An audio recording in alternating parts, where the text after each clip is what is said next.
The great business schools in America have case studies on the innovators and inspiring entrepreneurs that have changed the way business is done. Andrew Rube Foster would be a perfect person to study. He was the godfather of black baseball. His innovations as a pitcher, manager, and visionary executive are legendary. Born in 1879 to former slaves in Texas, Foster demonstrated athletic talent and financial acumen that have not been seen from one individual in baseball since his passing in 1930.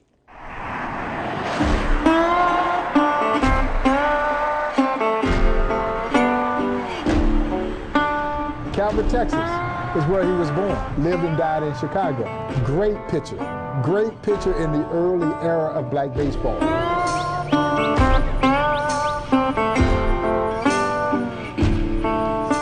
He checks all three boxes.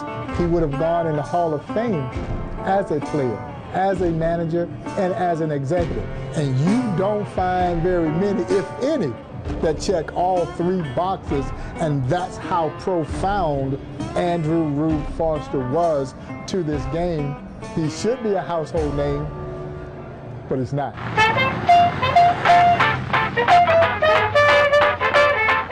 And we're talking right the state of Texas. A lot of people don't know because mainly he pitched up north. Yes. He is credited with having invented what we now know to be the screwball. Okay. Back then it was called a fadeaway. And Rube perfected this pitch.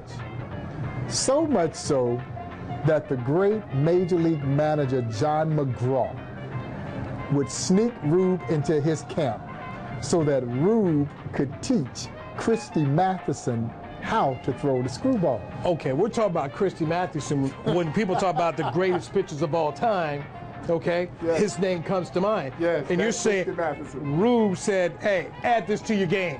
Yeah, well, McGraw had seen how masterful Rube was with this pitch. And I think he said, hey, I need my guy to learn this pitch. And he snuck him into his camp. Now, this is black and white intermingling at a time when it wasn't one of those things that we did. Against the law in certain places. In certain places, absolutely. And he brings Rube into his camp so that Rube could teach Christy how to throw that pitch. Christy he literally mastered that pitch, and he threw it all the way into the National Baseball Hall of Fame with a pitch that he learned from Rube Foster, although Foster was never really given the credit that he deserves for teaching him that pitch. And that's just as a player. He won world championships as a player. I mean, was dominant as a player, a world championship caliber player, and then was masterful as a manager. So much so that Rube, at the turn of the 1900s, okay, was known to fine his ball players as much as $5 if you were tagged out standing up. No, you were supposed to slide. Rube would draw a circle down the first base line and a circle down the third base line. And if every one of his players couldn't drop a bunt inside the circle, he would fine them. He was adamant about the style of play that would become signature in Negro Leagues baseball. Fast, aggressive, daring. And honestly, that was the style of play that drew both black and white fans who would eventually sit side by side during an era when doing something socially together was virtually unheard of. Rube Foster's brand of baseball brought both races together. And he was just so masterful. And then, of course, as an executive, he accomplished what others had attempted to do but had failed, to create a successful, organized black baseball structure, mirrored after Major League Baseball.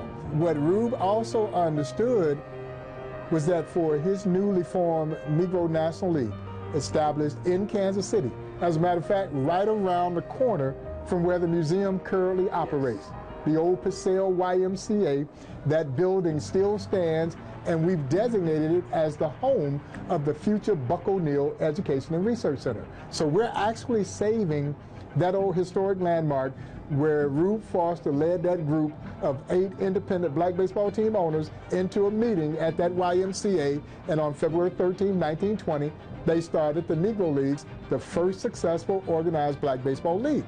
And this does not happen without the genius of Rube Foster. That's why I say, in my own estimation, he is the most brilliant baseball mind this sport has ever seen, and nobody knows who the heck he is, even though he is rightfully enshrined in the National Baseball Hall of Fame. He ran the Negro Leagues like a tyrant. He really did. And we've been very fortunate. We acquired the financial journal that belonged to Rube Foster. So for those who believe that this was some kind of fly-by-night league, that it wasn't organized, you're wrong. And again, to give you an indication of how forward-thinking Rube was, Rube Foster thought that he could create a league that was so dynamic that he would force Major League Baseball's hand to expand and absorb teams from the Negro Leagues. And he was almost right.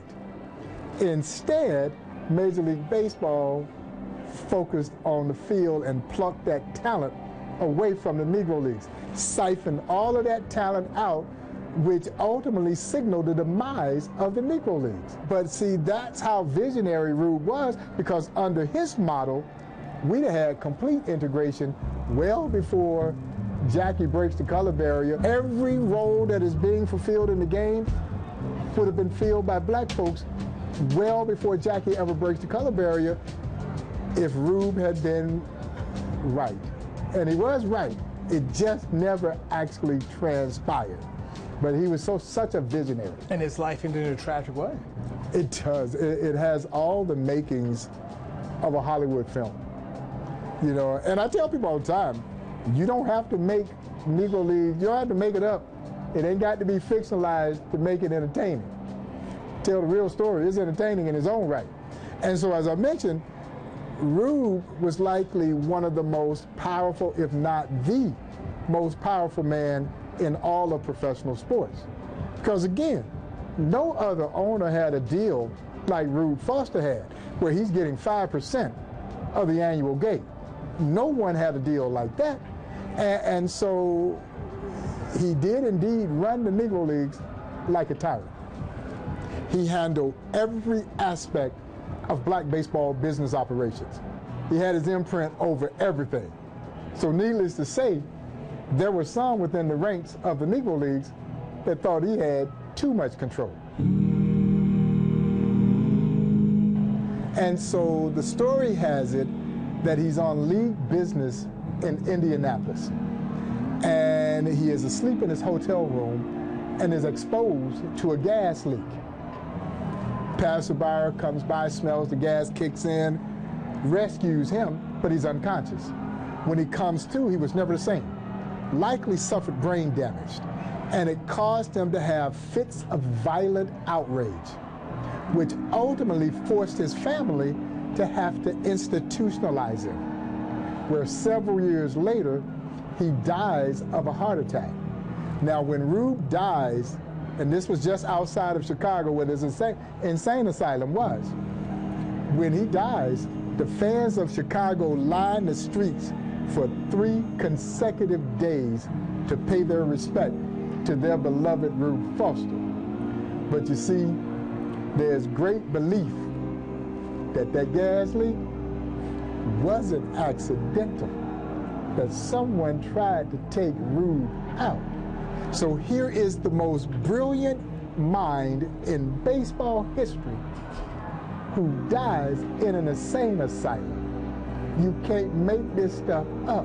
And that's why I think he is the most influential baseball figure of all time.